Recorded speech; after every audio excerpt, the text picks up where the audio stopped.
मेरे प्रिय आत्मन, सहजयोग में आज दयाबाई के कुछ दोहे लेने जा रहे हैं। दयाबाई का जन्म 1693 ईस्वी में हुआ और 1773 ईस्वी तक दिल्ली की पवित्र धरती पर दया के पवित्र चरण विचरण करते रहे। दया चरणदास जी की शिष्या है और कहने का अंदाज़ चरणदास जी जैसा ही बड़ा ही प्यारा है और साधना और समाधि के गहन सूत्र देती है दयाबाई अपने दोहों में। कहती है, हृदय कमल में सूरति धर। शुरुआत ही करती है साधना की गहनतम ऊंचाइयों से। कैसे साधना करोगे, कैसे सुमिरन करोगे? हृदय कमल में सूरति धर। हृदय कमल का क्या है? संत जब हृदय की बात करते हैं तो भौतिक हृदय से उनका कोई संबंध नहीं है। भीतर जो निराकार है इसी को संतों ने हृदय कहा है।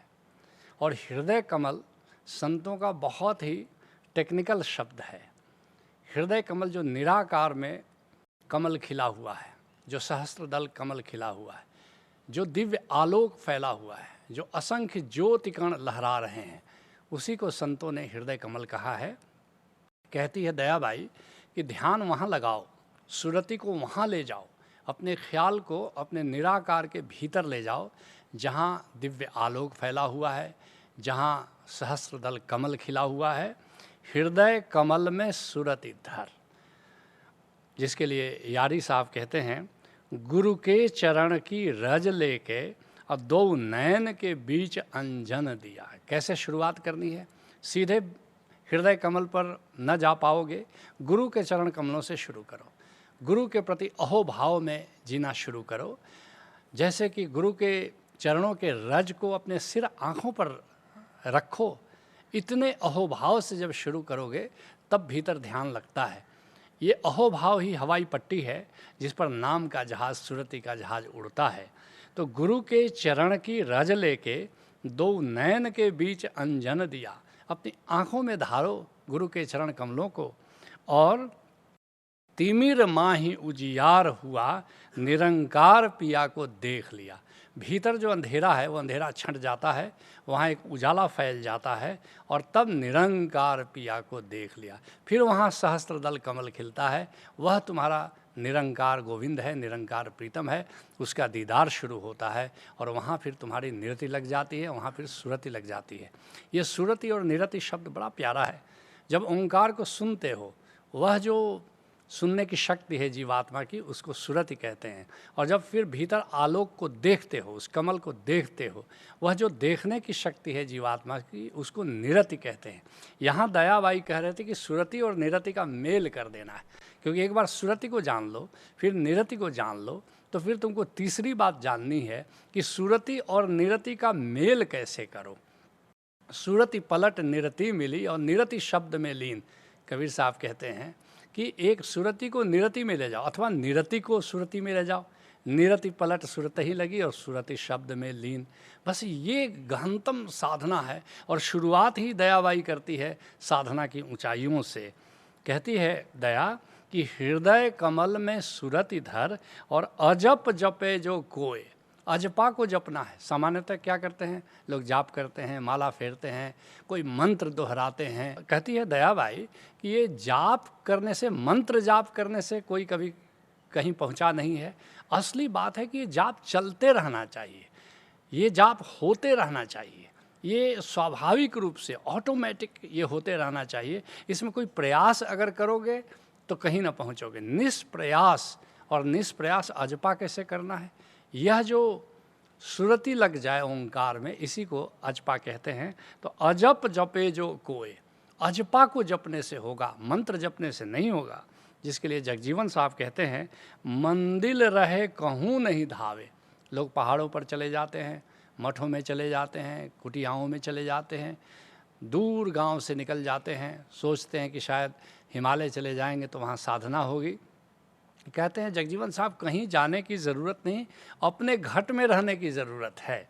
जहाँ भी जाओ तुम, लेकिन साधना तो अपने घट से होती है, अपने भीतर होती है।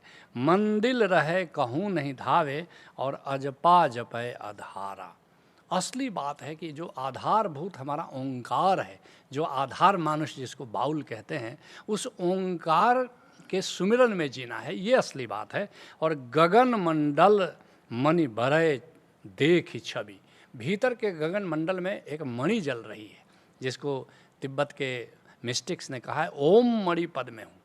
भीतर एक कमल खिला हुआ है, पद्म खिला हुआ है, और उसमें ओम ओंकार का नाद हो रहा है, और भीतर मणि जल रही है। जैसे वो जो दशम द्वार है, जो शिव नेत्र बिंदु है, वो जो चमकता है, उसी को तिब्बती मिस्टिक्स ने मणि कहा है। उसी की ओर इशारा करते हुए जगजीवन साहब कहते हैं कि गगन मंडल मणि भरय देख छवि, उस गगन मंडल में एक दीप जल रहा है, एक ज्योति जल रही है, और उसकी शोभा को निरखो, और सोहें सबते न्यारा, और अद्भुत रूप से वहाँ शोभा है, अद्भुत सौंदर्य है, और उसको देखोगे तो फिर वहाँ से नज़र हटाने की इच्छा नहीं होती। कहती है दया, विमल ज्ञान प्रगटय तहाँ, और वहाँ से विमल ज्ञान की शुरुआत होती है, वहाँ से निर्मल ज्ञान की शुरुआत होती है, वहाँ से असली ज्ञान की शुरुआत होती है, वहाँ से वास्तविक ज्ञान की शुरुआत होती है। जो तुम बुद्धि से जानते हो, ज्ञान नहीं हो तो जानकारी है, वो तो नॉलेज है।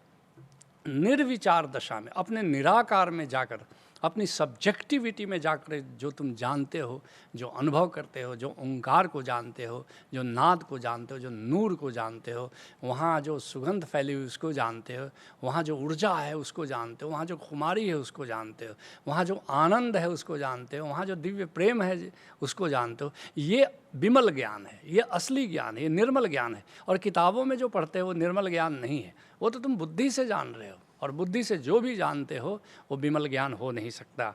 जिसके लिए बिहार के दरिया साहब कहते हैं, हृदय कमल अनुराग उठाए जब। देखते हो, हृदय कमल का कई संतों ने इस शब्द का प्रयोग किया है। जब हृदय कमल के प्रति तुम्हारे भीतर अनुराग पैदा होता है, जो भीतर जो सहस्त्रदल कमल खिला हुआ है, उसमें जब रस पैदा होना शुरू होता है, और गरज घुमरी गहराना, और वहाँ एक जैसे मेघ गरज रहा है, गरज घुमरी गहराना, और अमृत बूंद विमल तहाँ झलके, और वहाँ जैसे अमृत की बूंद झलक रही है। ये जो ज्योति फैले हुए, ज्योति कण फैले हुए हैं, उसी को इशारा करते हुए संत कह रहे हैं। और रिमझिम सघन सुहाना, जैसे रिमझिम बारिश हो रही है, ओंकार की बारिश हो रही है, नाद की बारिश हो रही है। कहती है दया, और कलमख डारे खोए, जैसे ही अजपा का जप शुरू कर देते हो, जैसे नाद और नूर के सुमिरन में जीना शुरू कर देते हो, कलमख डारे खोए, जो भी कर्मबंध हैं, जो भी पाप हैं, जो भी मैल हैं, जो भी विकार है चेतना के, वे सारे के सारे विकार नष्ट होना शुरू हो जाते हैं। जिसके लिए गुरु अर्जुन देव जी कहते हैं, ताप पाप संताप विनाशे, और हरि सिमरत किलविख सब नाशे। जितने प्रकार के तुम्हारे ताप हैं, या पाप हैं, या संताप है, बेचैनी है, ये सब नष्ट हो जाते हैं, और हरि सिमरत किलविख सब नाशे। जैसे ही हरि के सुमिरन में जीना शुरू होते हो, सारे विकार चेतना के दूर हो जाते हैं। कहती है दया, चरण दास गुरु कृपा ते मनुआ भयो अपंग। दया के गुरु हैं चरण दास। कहते हैं कि हमारे गुरु चरण दास जी की बड़ी कृपा हो गई। और याद रखना, ये भाव दशा बड़ी सुंदर है। जब भी कुछ तुमको अनुभव हो, कभी मत सोचो कि ये अनुभव मेरे कारण हुआ है। हमेशा एक अहोभाव पैदा हो जाए, तो अहंकार नहीं हो साधना का, ये तो गुरु कृपा से हुआ, ये तो गोविंद की कृपा से हुआ, वरना मेरी क्या हैसियत थी। जिसके लिए गुरु अर्जुन देव जी कहते हैं, जिसनो तुम्हें दिखावहूँ दर्शन असाध संगत के पाछे। हे गोविंद, जिसको भी तुमने अपना दीदार दिया है, दर्शन दिया है, वो गुरु के पीछे दिया है, साध संगत के पीछे दिया है, गुरु के माध्यम से दिया है। कर कृपा धूर देह संतन की, सुख नानक यह बाछे। इसलिए अद्भुत बात कहते हैं गुरु नानक देव जी, गुरु अर्जुन देव जी के माध्यम से कह रहे हैं कि हे गोविंद, तुम मुझ पर कृपा करो। और कैसे मैं समझूंगा कि तुम्हारी कृपा हुई? जब किसी संत के चरणों की धूल मेरे जीवन में ला दो। बस हमें तो पता है कि बस उसके पीछे पीछे तुम आ जाओगे। तो हम इसलिए तुम्हें हम सीधे नहीं मांग रहे हैं, बस संत के चरण की धूल हम मांग रहे हैं। कहती है दया कि चरण दास गुरु कृपा ते मनुआ भयो अपंग, और फिर तो मन बड़ा लाचार हो जाता है, बड़ा बेबस हो जाता है। मन फिर नहीं तुम्हें डोमिनेट कर पाता, मन अपने अनुसार तुम्हें नहीं चला पाता। जिसके लिए मीरा कहती है, यो मन मेरो बड़े हरामी, ज्यों मद मातो हाथी, और सदगुरु दस्त धरे सिर ऊपर, अंकुश दे समझाती। कहती है कि मन मेरा बड़ा हरामी है, जैसे पागल हाथी होता है, लेकिन जैसे पिलवान जो उसका होता है उसको अंकुश से ठीक करता है, ऐसे ही सदगुरु का हाथ अगर तुम्हारे सिर पर आ जाए तो मन पर अंकुश लग जाता है। कहती है दया, सुनत नाद अनहद दया, आठों जाम अभंग। कहती कि आठों पहर मैं नाद सुनती रहती हूँ, आठों पर, जैसे कबीर साहब जिसके लिए कहते हैं, शब्द निरंतर ते मन लागा, और मलिन वासना त्यागी, और उठत बैठत कबहू न टूटे, ऐसी ताड़ी लागी कि साधो सहज समाधि भली। कहती है दया, पियको रूप अनूप लखी, कोटि भान उजियार। गोविंद देखने में कैसा है? करोड़ों सूरज की कतारें लगी हुई हैं। लोग समझते हैं कभी कभी संतों की ऐसी वाणी से कि वहाँ बहुत ज़्यादा उजाला है, नहीं, वे कह रहे हैं कि वहाँ करोड़ों तारे, करोड़ों सूरज उगे हुए हैं, दीप मालाएं सजी हुई हैं। और दया सकल दुख मिट गयो, प्रगट भयो सुख सार। और कहती है, जैसे ही उन करोड़ों सूरजों को मैंने देखा, जैसे ही प्रभु का दीदार हुआ, ऐसे ही मेरे सारे दुख मिट गए। दया सकल दुख मिट गयो, जिसके लिए राजस्थान के दरिया साहब कहते हैं, दरिया सूरज उगिया, चहुदिस भया उजास, और नाम प्रकाशे देह में, तो सगल भरम का नाश। जैसे ही दिव्य आलोक को तुम देखना शुरू कर देते हो, वैसे ही तुम्हारा सारा भ्रम, सारा द्वैत मिट जाता है। कहती है दया, दया सकल दुख मिट गयो, और प्रगट भयो सुख सार।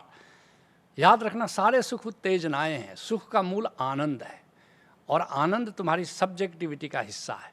आनंद तुम्हारा जो भीतर अभ्यंतर है, वहाँ जाकर के आनंद का अनुभव होता है। और आनंद का अनुभव कैसे होता है? जैसे उस हृदय कमल को देखना शुरू करते हो, हृदय कमल का अनुभव करना शुरू कर देते हो, उस निरंकार का अनुभव करना शुरू कर देते हो, वहाँ असली आनंद का अनुभव होता है। जिसके लिए गुरु अर्जुन देव जी कहते हैं, शोधत शोधत शोध तत्व विचारिया। शोधो, काया को शोधो, मन को शोधो, फिर निरंकार में जाओ। नाम बिना सुखना सर पर हारिया। लेकिन जब तक नाम को नहीं जानते, ओंकार को नहीं जानते, तब तक जीवन की बाजी तुम हार कर यहाँ से विदा होते हो। अगर चाहते हो कि जीवन की बाजी जीत करके जाएं, तो भीतर निराकार में जाओ, वहाँ उस सहस्त्रदल कमल को देखो, वहाँ उस ओंकार को सुनो, सुरति और निरति को मिला करके शब्द में ले जाओ। यही सहज योग है। हरि ओम तत्सत। Knowledge.